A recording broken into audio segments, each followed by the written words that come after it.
मुस्लिम संगठन अखिल भारतीय महिला कांग्रेस ने 15 सितंबर को महिला कांग्रेस के स्थापना दिवस पर देशव्यापी सदस्यता अभियान की शुरुआत की।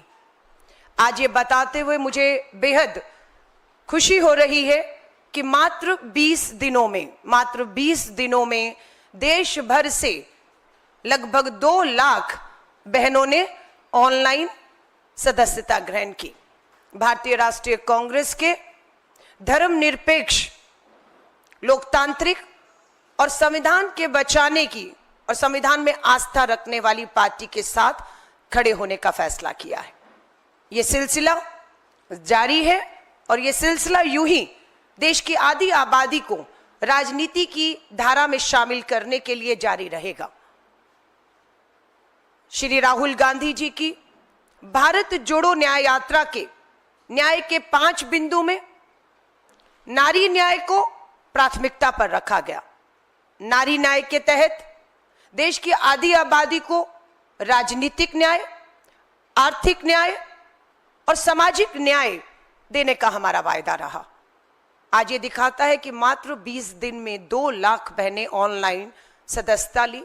और इस बात को भी बताते हुए मुझे खुशी होती है कि हरियाणा में आज जब मतदान हो रहा है, इन 2 लाख में हरियाणा की भी बहनों ने बढ़ चढ़कर कांग्रेस में अपनी आस्था जताई और उनकी सदस्य बनी है।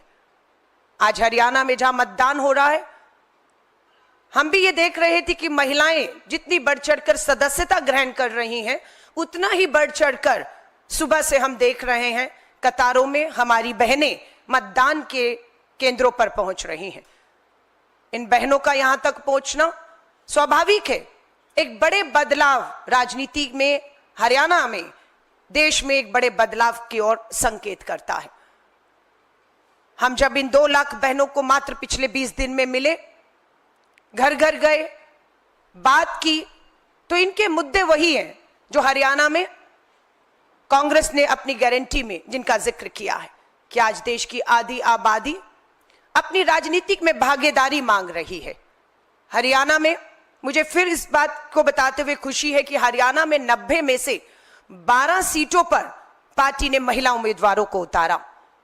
लेकिन हम इस बात को भी महसूस करते हैं कि केंद्र की भाजपा सरकार ने महिला आरक्षण कानून के रास्ते में रोड़े ना अटकाए होते तो आज हरियाणा के इन चुनावों में लगभग 29 से 30 महिलाएं 33% आरक्षण के तहत महिला आरक्षित सीटों पर चुनाव लड़ती और विधानसभा, हरियाणा की इस विधानसभा में 30 बहनें पहुंचती।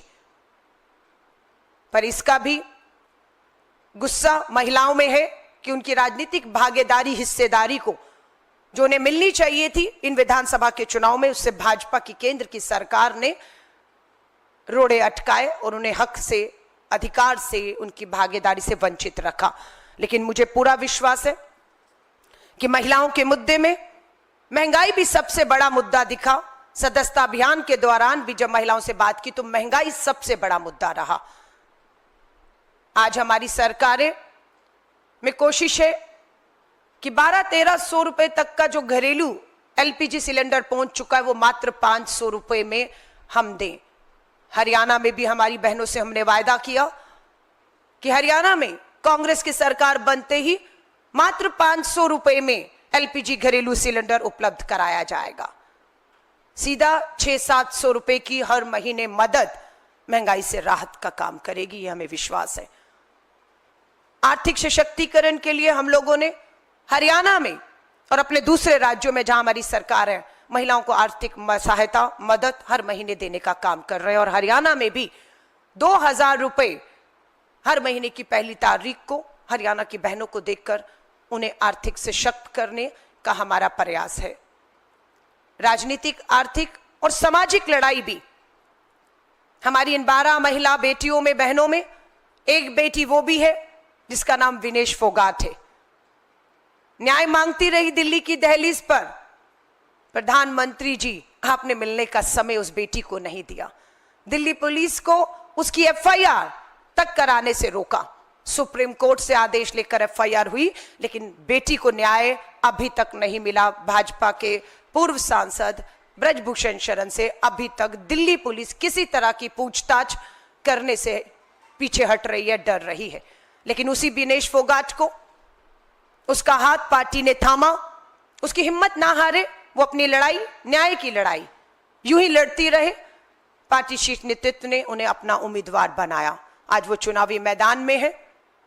उनके लिए श्रीमती प्रियंका गांधी वाड्रा जी भी खुद उनके प्रचार में उतरी और एक संदेश देने की कोशिश पूरे हरियाणा और देश में हुई कि किसी भी बेटी के साथ अन्याय, अत्याचार होगा तो भारतीय राष्ट्रीय कांग्रेस उस आदि आबादी, उस महिला के साथ उसे सशक्त करने के लिए, ताकत देने के लिए, न्याय दिलाने के लिए उसके साथ यूं ही ताकत बनकर खड़ी रहेगी। महिला कांग्रेस का ये सिलसिला यूं ही जारी रहेगा और देश के हर कोने पर मुझे खुशी है कि हमारे 28 राज्य और लगभग 8 केंद्र शासित राज्यों में कोई भी राज्य ऐसा नहीं है जहां पर महिलाओं ने सदस्यता ग्रहण ना की हो। मुझे बताते हुए खुशी हो रही है, मणिपुर जैसे राज्य में भी महिलाओं ने हजारों की तादाद में सदस्यता ग्रहण की है। ये वही मणिपुर है जो लगभग 1 साल से अधिक समय हो गया हिंसा की आग में जल रहा है। प्रधानमंत्री जी, केंद्र की भाजपा सरकार, डबल इंजन की सरकार खामोश है। चुनाव होते हैं संसद के और दोनों की दोनों मणिपुर की संसदीय क्षेत्र की सीटें कांग्रेस की झोली में आती हैं। वहां पर भी हमारी बहनों ने बढ़ चढ़कर सदस्यता में हिस्सा लिया और पूरे उत्तर पूर्व राज्य में अगर मैं कहूं, जिन्हें हम 7 सिस्टर स्टेट्स कहते हैं, मणिपुर नंबर 1 में सदस्यता में चल रहा है। हमारे छोटे छोटे द्वीप हैं, अंडमान निकोबार, मुझे वहां तक हैरानी है कि राहुल गांधी जी का जो नारी न्याय का नारा है, जिसमें उन्होंने, फिर मैं दोहराऊंगी, महिलाओं के राजनीतिक, आर्थिक, सामाजिक न्याय की बात की, उससे जुड़ रही हैं और हजारों महिलाएं हमारे छोटे छोटे द्वीप जो हैं, आइलैंड्स जो हैं, हजारों की तादाद में वहां से भी जो है पार्टी की विचारधारा के साथ जुड़ रही हैं। मैं अपनी सभी बहनों को हार्दिक बधाई और शुभकामनाएं देती हूं। महिला कांग्रेस का टारगेट है कि इस साल 2024 के अंत तक हम देश की 10 लाख बहनों तक पहुंचने का हमारा प्रयास है। उन्हें पार्टी और संगठन के साथ जोड़ने का प्रयास है, पार्टी की विचारधारा से जोड़ते हुए उन्हें ताकत देना और उनसे पार्टी संगठन में ताकत लेना हमारा एक प्रयास है।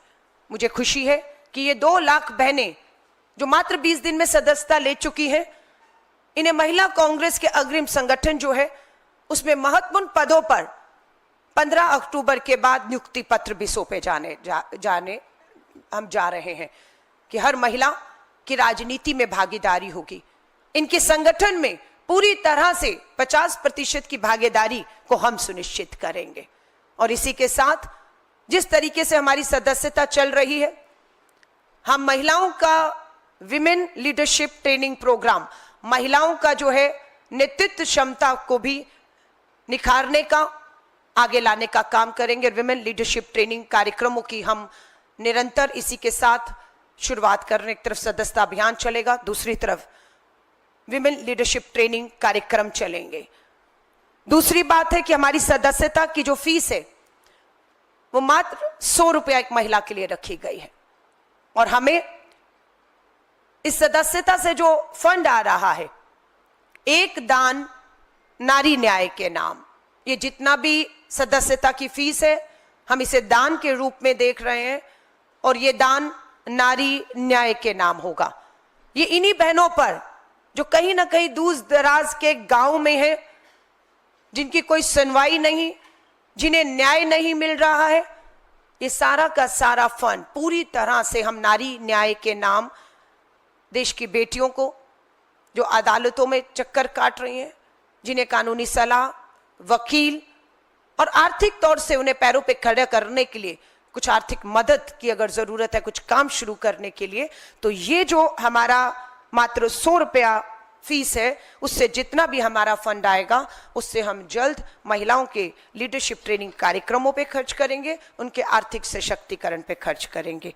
सो मैं अपनी सभी बहनों को, देश भर की बहनों को इस कीर्तिमान के लिए हार्दिक बधाई देती हूं और एक बार फिर से भारतीय राष्ट्रीय महिला कांग्रेस की राष्ट्रीय अध्यक्ष होने के नाते कांग्रेस के राष्ट्रीय अध्यक्ष आदरणीय मल्लिकार्जुन खड़गे साहब, कांग्रेस के पूर्व अध्यक्ष, सांसद, नेता विपक्ष लोकसभा में श्री राहुल गांधी जी का, हमारे नेता संगठन महासचिव केसी वेणुगोपाल जी का तहे दिल से धन्यवाद करते कि इस अग्रिम संगठन को जिस तरीके से पूरी ताकत देने का काम, सहयोग देने का काम, मार्गदर्शन का काम किया, उसी का आज ये नतीजा है कि मात्र 20 दिन में देश भर से 20 लाख बहनें, माफी चाहूंगी 2 लाख बहनें मात्र 20 दिन में ऑनलाइन हमारी सदस्यता लेकर हमसे जुड़ चुकी हैं।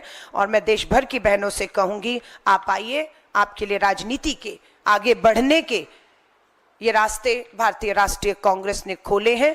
हमारी लड़ाई, राजनीतिक में भागीदारी, 33% महिला आरक्षण कानून पारित है, इसे लागू करने का दबाव देश भर से जुड़ रही ये मेरी तमाम लाखों बहनें 8 मार्च 2025 अंतर्राष्ट्रीय महिला दिवस के तौर पर हमारा लक्ष्य रहेगा कि ये 10 लाख बहनें 2024 तक पार्टी संगठन से जुड़े, राजनीति की मेन धारा में आए और 25 में 8 मार्च 2025 को इन 10 लाख बहनों में से 1 लाख बहनें दिल्ली की दहलीज संसद का घेराव करके, तब तक अगर महिला आरक्षण कानून लागू नहीं किया जाएगा तो उसका हम पूरा दबाव बनाएंगे। हम बधाई और शुभकामनाएं देते हैं श्री राहुल गांधी जी को। नेता विपक्ष के तौर पर लोकसभा में उन्होंने अपने 100 दिन का कार्यकाल पूरा किया और उसकी चर्चा आज हम देख रहे हैं पूरे देश में है।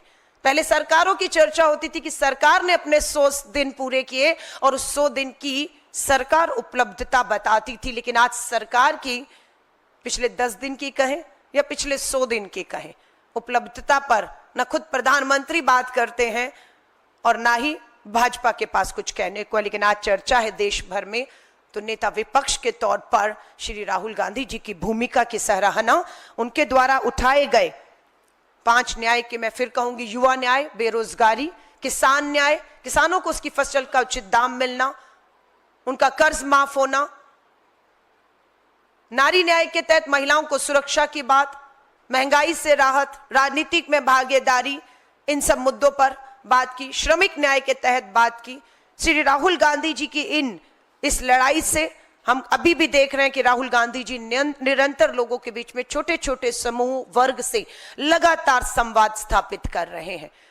सो मुझे पूरा विश्वास है भारतीय राष्ट्रीय कांग्रेस का जो कोशिश रही है कि देश के हर तबके को ताकत देना, उसकी हिम्मत को किसी भी तरह टूटने ना देना, उसमें हम लोग, मुझे लगता है पूरा विश्वास है कि कामयाब हो रहे हैं। आज जब मैं आपसे बात कर रही हूं, कल मैं इस समय महाराष्ट्र के पुणे में थी, नवरात्रि के पर्व पे शामिल होने के लिए आमंत्रित किया गया था और जब मैं वहां बात कर रही थी उसी समय ब्रेकिंग न्यूज भी चल रही थी कि महाराष्ट्र के पुणे में 21 साल की एक बेटी के साथ सामूहिक बलात्कार हुआ है। सो भाजपा की सरकारों में ये जघन्य अपराध, बलात्कार, और जिस तरह की चर्चा चल रही है, राजस्थान के भाजपा के उप मुख्यमंत्री भी एक बहुत बड़े विवाद में जो है उनका सामने आ रहा है। सुनने में तो ये आ रहा है कि अभी उन्हें उप मुख्यमंत्री के पद से भी हटा दिया गया। तो ये वो पार्टी है जिसकी चाल, चरित्र, चेहरे पर प्रधानमंत्री जी देश भर में महिलाओं से, आधी आबादी से वोट मांगते हैं और अपना दामन नहीं देखते कि कितना दागदार है। सो इसी बात के साथ मैं एक बार फिर से आप सभी साथियों का धन्यवाद करती हूँ और आपके अगर कोई सवाल हो उनका मैं स्वागत करती हूँ। धन्यवाद। अलका जी, यूपी के देवरिया में 2 छात्राओं के साथ छेड़खानी की गई, इस पर क्या कहेंगे? दुर्भाग्यपूर्ण है ये घटनाएं, और ये वो उत्तर प्रदेश है जहां से देश के प्रधानमंत्री खुद चुनकर आते हैं और बड़े बड़े दावे देश के गृह मंत्री भी करते हैं कि उत्तर प्रदेश में बेटियां, महिलाएं गहना सोना पहन के रात को 12 बजे भी निकल सकती हैं, और तस्वीरें देश के सामने हैं कि हमारी बेटियों को किस तरीके से वो काम पर जा रही है, स्कूल जा रही है, कॉलेज जा रही है, उनको सुरक्षित माहौल नहीं। उत्तर प्रदेश या खासतौर से भाजपा शासित हर राज्य का बुरा हाल है और प्रधानमंत्री जी खामोशी उसमें बनाए हुए हैं। सो बात यही है, हम वही कहते हैं, अपराधियों की हिम्मत हौसले इसीलिए बढ़ रहे हैं कि देश की जो भाजपा की जहां जहां सरकारें हैं वहां सरकारें पीड़िताओं को न्याय दिलाने के लिए आगे नहीं आ रही हैं, वहां पर सरकारें इन अपराधियों को, जो खास तौर से भाजपा से जुड़े, उन्हें बचाने का प्रयास करती हैं। इसीलिए अपराधियों की हिम्मत समाज में बढ़ रही है। दुर्भाग्यपूर्ण है। मैं अपनी हर महिला कांग्रेस को, ये मेरा निवेदन भी है, आदेश भी है, कुछ भी आप कहें, कि कहीं भी हमारी बहन बेटियों के साथ अपराध हो, न्याय नहीं मिले, किसी तरह के दबाव में हो। हिमाचल में भी भाजपा के ही एक विधायक पर भाजपा के बूथ अध्यक्ष की बेटी ने आरोप लगाए थे। बेटी ने एफआईआर की, हिमाचल सरकार ने एफआईआर की। कार्रवाई शुरू करने से पहले बेटी पर भाजपा द्वारा ही दबाव बनाया गया कि एफआईआर वापस ली जाए, और बेटी एफआईआर वापस लेने के लिए पहुंचती है।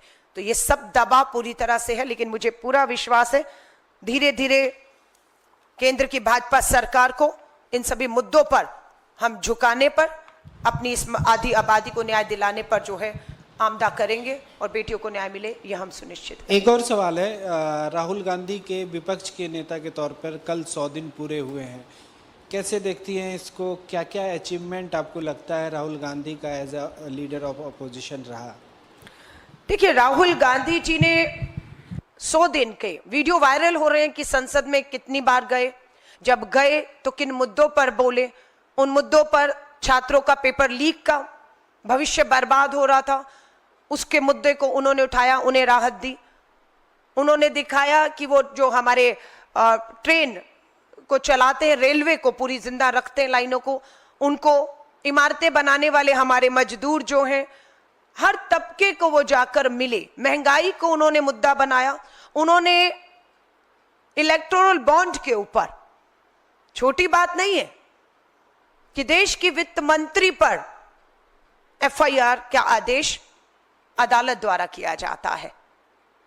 राहुल गांधी जी लगातार इस इलेक्टोरल बॉन्ड के खिलाफ, इसकी पारदर्शिता के लिए लगातार बोलते रहे, और हमारे जो आरोप हमने लगाए थे इस एफआईआर से वो साबित होते हैं कि देश की वित्त मंत्री किस तरीके से अपने ही संवैधानिक संस्था ईडी और इनकम टैक्स का दुरुपयोग करके लोग जो है हमारे व्यापारी हो, कंपनियां, उनको ब्लैकमेल करने का, उन पे झूठे मुकदमे डालने का, जेल जाने का डर दिखाकर भाजपा के चंदा उगाने का काम कर रही थी, और 8,000 करोड़ का चंदा उगाया। ये सारे मुद्दे हैं जो भ्रष्टाचार के खिलाफ हो, बेरोजगारी के खिलाफ हो, छात्रों को न्याय दिलाना हो, आधी आबादी को न्याय दिलाने की। सब 100 दिन में अगर आप देखेंगे, किसानों की बात राहुल गांधी जी ने उठाई, अपने आप में एक मिसाल बनते हैं कि किस तरीके से सरकारों को काम करना चाहिए। और जब विपक्ष का नेता इतना मजबूत हो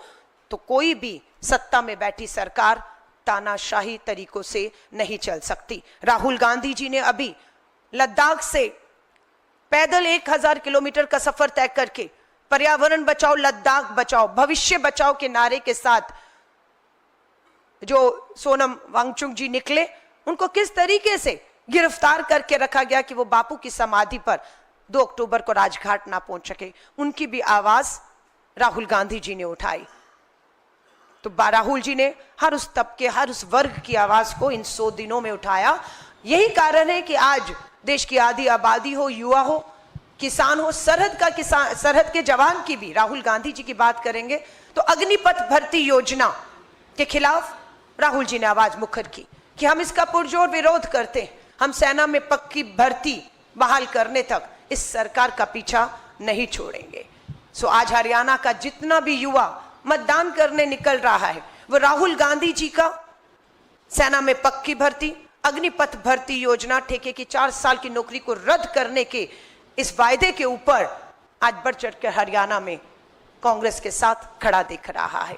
सो ये सारी मुझे है कि एक नेता विपक्ष के तौर पर एक देश में, देश की राजनीति में एक मिसाल बनकर सबके सामने है।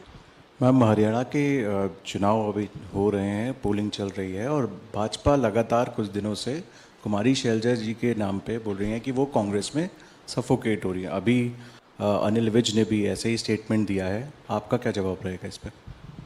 देखिए, शैलजा जी भाजपा की नज़र में सफोकेट हो रही है, उनका दम घुट रहा है, ये उनका कहना है। पर हमें मालूम है आपकी पार्टी में एक नेता थे, वो दलित नेता आपने लोकसभा का शैलजा जी के सामने ही उन्हें टिकट दी, आपने मोदी जी प्रचार प्रसार किया, उनका दम घुट रहा था क्योंकि आप बाबा साहब अंबेडकर के संविधान के खिलाफ इस देश की लोकतंत्र की आवाजों को कुचलने का काम कर रहे हैं। उनका दम घुट रहा था और उन्होंने कल ही राहुल गांधी जी के परसों मंच पर भाजपा को छोड़कर कांग्रेस का दामन वापस थामा है। किसका दम घुट रहा है? दम तो पिछले 10 सालों में अगर किसी का घुटने का काम हो रहा था तो 10 साल में भाजपा की डबल इंजन की सरकार के तहत हरियाणा के युवाओं का, किसानों का, सरहद पे जो है गए हमारे जवानों का और आधी आबादी का दम घुट रहा था। अब वो आजाद होने जा रहे हैं, वो हरियाणा में बड़ा बदलाव करने जा रहे हैं और अब किसी का दम अगर घुट रहा है या किसी का दम 8 अक्टूबर को निकलने वाला है तो वो किसी और का नहीं, भाजपा का है। जो आपका मेंबरशिप ड्राइव है उसमें टॉप 3 स्टेट्स कौन सी हैं जहां से महिलाओं का पार्टिसिपेशन सबसे ज़्यादा रहा? देखिए, टॉप 3 स्टेट्स में नंबर 1 पर इस समय चल रहा है हमारा तेलंगाना राज्य। शानदार, हम लोगों ने घर घर जाकर छोटे छोटे कैंप करके महिलाओं को कांग्रेस की विचारधारा और श्री राहुल गांधी जी के नारी न्याय के बारे में बताया। हम कामयाब रहे वहां पर क्योंकि हमारी वहां सरकार भी है और वो सरकार महिलाओं को 500 रुपए घरेलू सिलेंडर देने का काम, उनको आर्थिक मदद हर महीने देने का काम कर रही है। दूसरे नंबर पर कर्नाटका रहा, वहां पर भी हमारी सरकार है। महिलाओं से किए गए कि उनको हम लोग जो है पूरी उनके यहाँ जो यात्रा है बसों से पूरी तरह फ्री है, उनको भी आर्थिक मदद हर महीने दी जा रही है। हर तरीके से उन्हें सशक्त करने का काम है। तो दूसरे नंबर पर देश में कर्नाटका में बहनें जो है जुड़ रही हैं, मुझे खुशी है। ये हमारी सरकारों की जो काम है उस पर भी मोहर लगाने का काम होता है। तीसरे नंबर पर इस समय केरला चल रहा है और चौथे नंबर पर ये सभी वो राज्य हैं जो लगभग 20,000 का आंकड़ा पार कर चुकी हैं। तो महाराष्ट्र चौथे नंबर पर है, पर 15 अक्टूबर तक मुझे पूरा विश्वास है ये चारों राज्य अपने दम पर 50,000 का जो आंकड़ा है, 50,000 महिलाओं को घर घर जाकर संपर्क करना, पार्टी की विचारधारा से जोड़ना, नारी न्याय के नारे को बुलंद करते हुए पार्टी की सदस्यता ग्रहण कर चुके होंगे। और हम इसी तरह देश में 10 लाख बहनों का जो हमारा पहला टारगेट है उसे भी पूरा करेंगे। आप सभी पत्रकार साथियों का धन्यवाद। जय हिंद, जय भारत।